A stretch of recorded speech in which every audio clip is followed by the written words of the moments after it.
of which conservatives have been disgusting for years, which is why I don't give a fuck about anybody that winds up at any of these rallies and gets shot or whatever the fuck, okay? Because they had no problem making fun of Paul Pelosi. The entire world would be better off if these people were permanently removed from these platforms. Like, there is no downside and only upside to see people like Candace Owens, Tucker Carlson, Tim Pool never be allowed to publicly broadcast their opinions ever again. It's exclusively bad stuff that happens. Destiny, the woke streamer, is melting down because he knows that woke media, left-wing media, is absolutely crumbling. Not just mainstream media, with CNN firing some people, MSNBC being sold by Comcast most likely, but also left-wing alt media. People like David Pakman have been complaining about losing subscribers and paid members.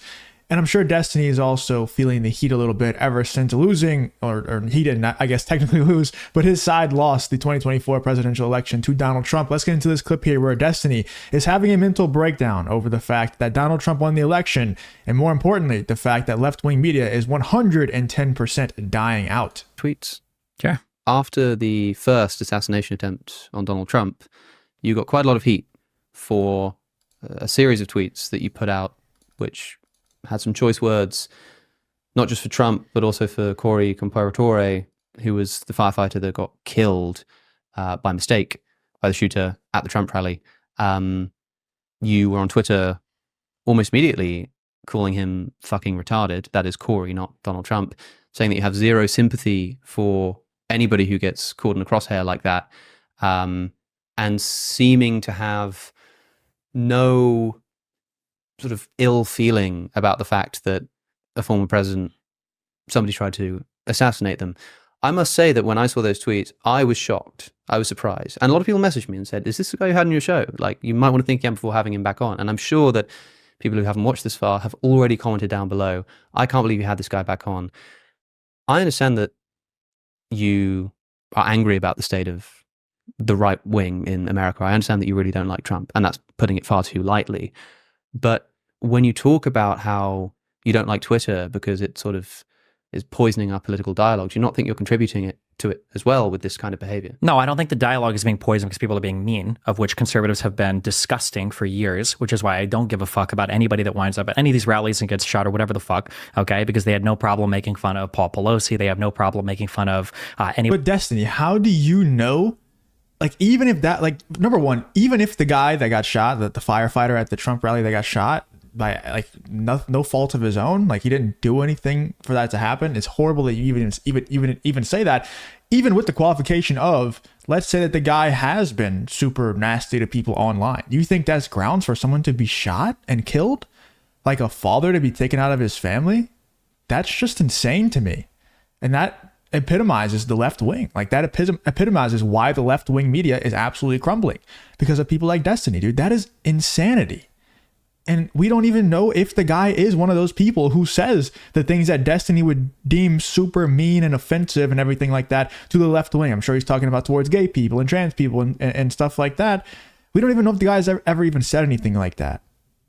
He's just assuming. But even if he did say stuff like that, it's not grounds for the guy to be shot and killed, man. It's just not. Anybody else that gets killed in some horrific event. A lot of conservatives were laughing along at a lot of my tweets when I was making fun of Palestinians during my last, year and a half talking about Israel. And some of them laughed when I made fun of Israelis as well. But all of a sudden, Corey is beyond reproach. Bullshit. I think that the issue that I have with X isn't people being mean. It's people that are just lying and contributing to a destruction of the discourse. I think that people can be mean. I think hate speech is fine, whatever you want to do there. But when you have people that are intentionally bad actors that are just destroying the discourse by just flooding it with incorrect stuff that they're not even trying to be correct about, the entire world would be better off if these people were permanently removed from these platforms. Like, there is no downside and only upside to see people like Candace Owens, Tucker Carlson, Tim Pool never be allowed to publicly broadcast their opinions ever again. It's exclusively bad stuff that happens. So if somebody wants to be mean or an ass or whatever, I'm totally fine with that. But when people are supporting, the destruction of our world, like informationally, right? When we've all become epistemic nihilists and now anything can be true. I remember joking 2 or 3 years ago, or however long ago it was, with the wildfires in Hawaii. I think I said something like, nothing will ever happen again. Nothing can happen anymore. It's all a conspiracy. And it is now, right? Like, I start a lot of my debates off with conservatives being like, do you believe in dinosaurs, by the way? A lot of them don't. They don't think dinosaurs are real. They think oil is naturally replenishing and big petroleum made dinosaurs up. The boat collision, I think in Ohio, was the Mossad that, rammed a boat in to take off the heat from Gaza. The train derailment in East Palestine was just leftists trying to poison the environment. Every single foreign affair is, Ukraine was started as a revolution by the CIA, and, there were bioweapon labs there, and COVID was a hoax, and the vaccine, like every single fucking thing. And now the hurricane is made. Number one, can you blame people for not believing any official story that the government tells them? Like, why, if somebody has been lying to you over and over and over again, it's kind of like a situation of, if you have a dog and every single time you go to pet the dog bites you, eventually you're just going to start staying away from the dog. Like, you're not going to keep trying to pet the dog.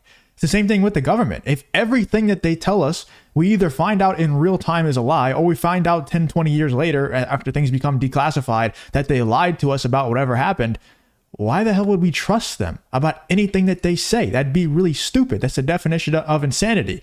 And also, we have people that exist like Destiny. And so it's only natural that if you're trying to oppose someone like Destiny, you're going to be, he believes everything that the establishment, that the government tells him. Everything is true, right? Everything he just listed off, he believes all that to be true. And there's nothing nefarious going on. Everything, the official narrative is the correct narrative in Destiny's eyes all the time. So if you're, it's only natural to balance that out, that the other side would not believe any of these things to be true, or at least take them at face value. But I think that's a whole lot more healthy to question everything and at least try to get to the bottom of things and try and assess all of the facts, not just the official story given to us by MSM or the government. It's a lot more healthy than just saying, oh, everything is true that the government tells us, and if you oppose anything, if you question even anything a little bit, you're just a wacko loony conspiracy theorist. I mean, I can't even believe that that's even a discussion. Which one, like, you would think the left wing, the liberals, would be the ones who would support the questioning of things. And it's the opposite now. By the government, I guess. Every single thing is not real, and it is destroying us. We have no unified front right now that we can present to the world, and we can't even do anything in our own country with ourselves. There's so much to say in that. I mean, for a start, being mean, as you put it, which of course is different from, say, spreading disinformation or misinformation. Like, you're allowed to call someone a fucking retard if you want to. Do you think that this is constructive to the political conversation? I mean, even if you think you have a right to do it, and okay, the other side do it too, isn't the point to lead by example? I mean, if I were engaging in some of the atrocious political conduct that you observe on the right, as a left-winger, and then you called me out on it and said, hey, you shouldn't be doing this. And I said, well, hey, if you enjoy content like this, then make sure to leave a like and subscribe to the channel. It really does help me out a ton. Let's get back to the video. The right do it too. The point is that when the right do it, we say that it's a bad thing. And so to be sort of doing it in response seems, at the very least, not constructive, right? The issue, again, and I will reiterate this, even though nobody will pay attention, not calling you out, but audience, whatever. I don't care about people being mean. People being mean is not the problem. The problem is the lying and the mis and disinformation. That's the big problem. When people want to say, like, the issue is the problem right now is that in the United States there exists two different standards, and you can't live in a world where both sides have to play by different standards. It doesn't work. For everybody that wants to jerk off evolutionary biology, we call these tit for tat systems in nature. You can't have a tit where somebody tries to attack you and there's no punishment, because that type of behavior will just lead to the attacker, right, taking over, because there's no repercussions for what they're doing. There is some benefit to attacking the other side, and then it rallies your side up and it demoralizes the other side. That's why this is so ridiculous, man. The only time that I see conservatives like saying people should actually perish, should die, is not because they support Joe Biden or Kamala Harris or Destiny or anything like that. It's not because of any thoughts that they have. Really, the only time that I see that happen is whenever it's, somebody who messes with kids, if you know what I'm saying. Like, that's the only time. So it's completely different. You're saying that you're fighting fire with fire, but you're fighting ice with fire. Like, it's not even comparable. Right wingers, as far as I know, maybe I'm completely out of touch, and I'm sure on both sides there's extremes, obviously. So there's going to be some right wingers, there's going to be some conservatives that obviously wish death on the other side. That's going to happen. I just don't think it's nearly as often, and somebody who's platformed as much as Destiny. I mean, the guy has like 10,000 viewers concurrent every day, all day on YouTube. So there's no right wingers that would be able to get away with wishing death on the other side just simply because they're on the other side and have 10,000 live viewers at the same time. There's zero chance of that happening. And it's insane to me. There's never any conservatives or right wingers that I see, especially with a large platform, calling for the death of other people or laughing at the deaths of other people because they simply disagree, because they went to a Kamala Harris rally, dude. That's nutty. That's insane. And it's crazy that he can't even see it. He doesn't even know. He thinks it's completely normal. He's like, yeah, I'm just rallying my side up. Dude, you are deranged. You're unhinged. Conservatives have attacked so brutally liberals for so long, and they get all of the benefit from that. They get all of the fun, all of the excitement. They get to, give the strong morale to their people. They get to have all the chance at rallies. And then as soon as it happens to them, hold on. Well, this isn't fair anymore. We don't like this. This isn't okay. I don't like this anymore. The fact that after that shooting, Biden, who in a private call to donors said, like, we need to put the Trump campaign in the bullseye or whatever, that guy, that he went on, I don't remember which news station it was, but he had apologized for those comments when conservatives are like on the regular saying some of the most deranged, unhinged shit. I wish I had examples offhand if I knew this was a topic, but Trump is like himself on every rally will just say like insane shit. No, that's bullshit. The double standards can't exist. If conservatives don't like it, they need to elevate their own behavior, because I'm getting really tired of liberals constantly having to fucking row the boat while conservatives are this anchor that are just dragging us into the Atlantic with absolutely, no responsibility or accountability for their behavior. So you don't like the whole Michelle Obama, when they go low, we go high kind of approach? Is there no... I think Michelle got rid of that. By the way, most people on the right think she's trans. I had this conversation on periods where it's like, don't you disavow this and everything. It's like, no, fuck you. I won't do it here in front of Dave Rubin, because then when I turn around and ask Dave Rubin, do you think that J6 was bad? And he's like, well, yeah, Antifa. Like, conservatives will not take accountability for anything they've done. So why the fuck would I disavow any individual shooter? Is that like, they shouldn't do it, but like, you guys think that, look at all the weird shit you obsess over for trans people and the trans groomer and the cutting off children's dicks and all of this and all the document and the obsession over it, or the obsession over well, I could give like a million examples, but like there's so much horrible shit that goes on over here. I'm not going to sit here and try to like crawl and beg for forgiveness from a side that has exited orbit. Although maybe you don't believe that's possible, because Candace Owens says we could not leave the planet. So, who knows? But you said, why would I do this? Why would I spend time condemning this? And I would answer on point of political principle. I mean, the whole criticism that you might make of the right wing is that they don't have political principles. They're just sort of emotive, and they'll drop their political principles on a whim to support a deranged president who's started a cold personality. The whole point is that we're supposed to be better than that. We're supposed to have our political principles. I've heard you say, for example, like... To say that the right wing has dropped their political principles is insane to me.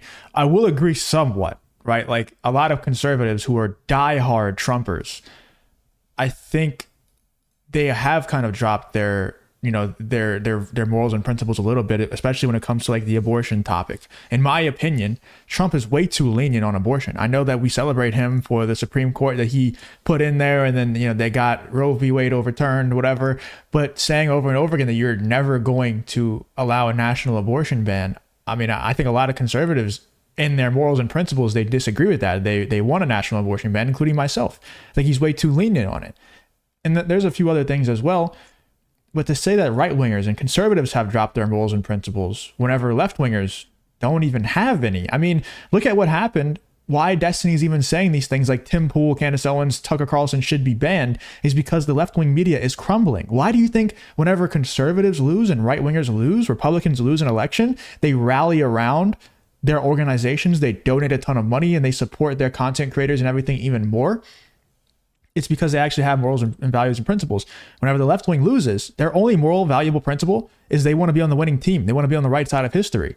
So they just jump ship. They all unsubscribe from David Pakman, delete their memberships, and they just go join the winning team. That's the opposite of having morals and principles. And the reason why the right wing can't jump ship is because they do have those things, and there's nowhere else to go for them to jump ship to. Like, there's no island to go swim to when you jump off the ship. They're on the only side that has these morals and principles and values that they have. So that's ridiculous to even say that. I will agree slightly that I think a lot of conservatives do set their values aside a bit to just have save the country, basically. Because if Kamala Harris was to win, I mean, that's the alternative. And obviously, your morals and principles align a whole lot more with the Republican, with the more conservative candidate than it does with Kamala Harris. Like, that's obvious. So I'll give you that a little, slightly, but the left wing does it. They sacrifice their morals and principles and values way more than the right wing ever could. Let me know in the comments what you guys think about this Destiny appearance here on this podcast. But the podcast host definitely gave some pushback. And Destiny just doesn't care, man. He's doubling and tripling down on laughing at people's death because they attended a Trump rally. It's just sad, man. Calling for Tim Pool and Candace Owens, Tucker Carlson, all these people to be banned because he knows that he can't compete with them now with the current media landscape. Let me know in the comments what you guys think about this whole Destiny situation.